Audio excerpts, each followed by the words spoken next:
In this video, I'm going to show you how to add a contact form on Jimdo. So a contact form allows visitors to reach out to you directly from your website. So Jimdo makes this process simple with its built-in form features. So let's get started.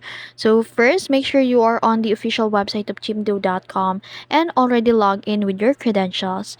Now select the website where you want to add the contact form, but in this case, I've already selected one.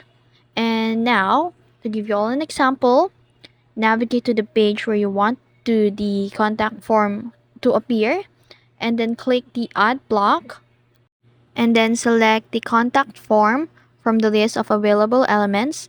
Then by default, Jimdo provides fields like name, email, and message. You can add, remove, or rename fields based on your needs.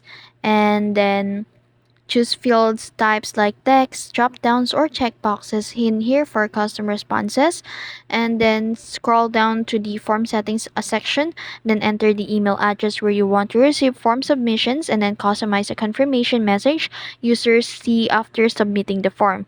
And then use Jimdo's styling options to adjust the form's appearance. You can also resize the forms, change the bottom text, and modify colors to match your website design.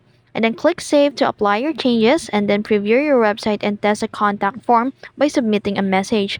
If everything works correctly, click Publish to make the form live. And that's it. That's how you add a contact form on Jimdo. It's an easy way to let visitors reach out to you directly from your site. If you found this video helpful, don't forget to like, share, and subscribe to the YouTube channel.